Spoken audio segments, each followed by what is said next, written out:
everyone for coming to listen to my final talk. I also really thank you for the organizer for giving me this great chance to share our research work. I know I'm the last one and all of you guys are so fatigued, so I will finish quickly and just one more step for our ending. So my talk today will be focused on the drug, Trametinib. You might not heard it before too much because it could be a new potential anti-aging drug for the human in the future. And also the another topic I'm going to speak today is the RNA polymerase III. So at the very beginning, I'm going to give some brief introduction of the background to our research, why we started. Several years ago, my supervisors, Linda and Nazif, they find that the downstream of the insulin pathway, which is one of the most famous longevity regulators, that the downstream of it is actually another very famous conserved pathway, which is the rest urge pathway. So within the Drosophila fat body, which you can think about the adipose tissue, within the adipose tissue, the rest urge pathway regulates the AOP, which is one of the transcription regulators to regulate the longevity.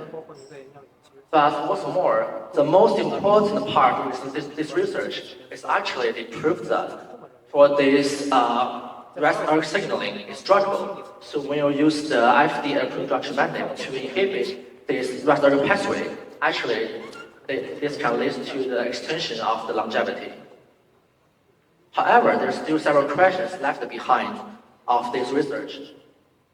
For example, so if there are any sexual dimorphism effect of this drug within the Drosophila, also, is there more target tissues except from the fat body? Try to answer these two questions. My colleague, Jennifer, she led the first part of the research. So she first proved that within the Trametinib, that treatment will only last to the extension of lifespan for the female fly, but not the male fly. Seems bad news for men. Except from the longevity, it also leads to the improvement of the pathology. So on the left part, you can see during the aging, the gut of the Drosophila will show some pathology. The left fly is the healthy fly. When we feed them with the blue dye within the food, all of the blue dye will just restricted within the gut. So this is normal gut. However, during the aging, some of the gut within the fly will start to show weakness. So the blue dye will just release all out and release within the whole body, make it become whole blue. So we call it Smurf, 蓝精灵. So we also do the statistical analysis of the Smurf assay, and we also find that this Trametinib treatment only leads to the decrease of the Smurf percentage within the female fly, but not the male flies. Okay, so now we know that the Trametinib seems to only have the effect for the female fly, and it also seems that this new potential target organ is the gut. So within the second part, my colleague Eric led this part. So first of all, we find that when we specifically knock down the MAC, which is the target of the Trametinib, when we knock down the MAC within the Drosophila gut, it significantly leads to the extension of the longevity. Step further, we also try to specifically knock down the MAC within the stem cell.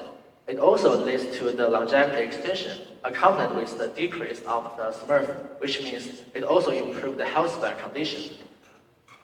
So now we know that the Trametinib mainly functions within the gut stem cell.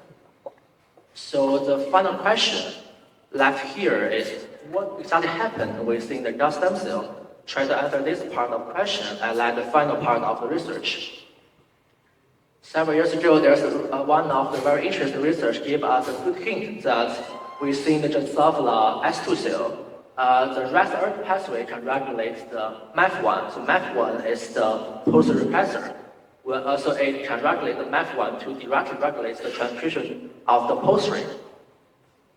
On the other hand, Nazif previously proved that across different species, from the yeast to the worm gut and finally to the Drosophila gut stem cell, the inhibition of the Pol III, which is very, very highly conserved, and I believe all of you guys should know the basic function of it. So when we knock down the function of the Pol III, it can lead to longevity. So now we give a hypothesis that maybe the downstream of the trametinib should be the Pol III. And indeed, yes, we directly do the qPCR to analyze the Pol III product. We chose 3 kinds of pre-tRNAs: pre-tRNA histidine, pre-tRNA alanine, and pre-tRNA leucine. And within both gut and gut stem cell, the treatment of the trametinib decreased the activity of the Pol III.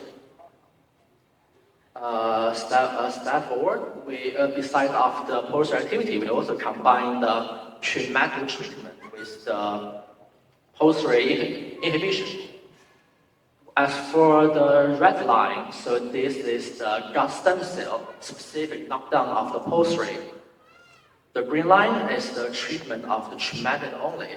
When we combine 2 of these together, which is the yellow line, you can see that all of these 3 lines, yellow, red, green, they are exactly the same lifespan extension compared to the wild type. And it also accompanied with the significant genotype and trametinib interaction. Also, when we specifically knock down the MAC1 within the stem cell, we improve the Pol III activity, and this also led to the decrease of the lifespan extension from the trametinib. So finally, conclude everything together, we give a brief model of the trametinib. So generally, within the female gut stem cell, the trametinib, this drug, can inhibit the receptor signaling, downstreamly regulates the Pol III transcription, finally leads to the improvement of the longevity, decrease the dysplasia, and decrease the pathology of the gut. And I also want to proudly announce that our work was recently accepted. But sorry, because it's still under environment, so I cannot say which journal is it. But I do believe recently it will be released out, and everyone will see the full story of this research. And I do believe that in the future, maybe the trametinib could become another potential anti-aging drug, just like rapamycin or the metformin. In the end, I just want to give a great thanks to all of the people that help us within our group. I also want to give a huge thanks to the place that provide us such a good environment, our Institute of Healthy Aging and UCL. Also, other organizations support us for the research. And in the end, I just want to say thank you for TimePie to give me such a great chance to share our work and such a nice event. That's all. Thank you.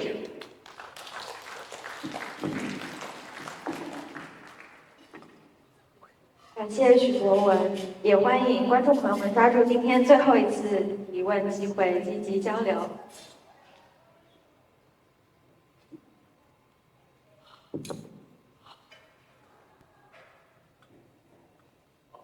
Thanks for the talk. So correct me if I'm wrong. So the trametinib, actually, I used to work in liquid biopsy in cancer field. Is that a drug treat the melanoma? Oh yeah, sorry, I forgot to introduce some basic background of trametinib. It's actually a drug that treats melanoma. Yeah. So I'm thinking when they do the clinical study, actually they give the drug to the healthy people, right? True. So is that possible to extract information from that clinical study and see whether there is, I don't know, not enzyme increase or what life expanding?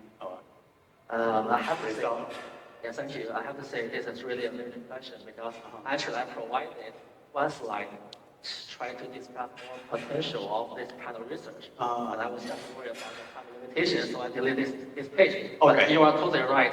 So the next step, we might want to have some collaboration with the clinical study. Right. Just have a see, because you know, lots of the people when they're young, they have the melanoma. And when we treat them, but now maybe they're already 20 years later, and maybe we can just have a look, compare this treatment people to the others never treated trametinib and see if they really delay any hallmark of aging.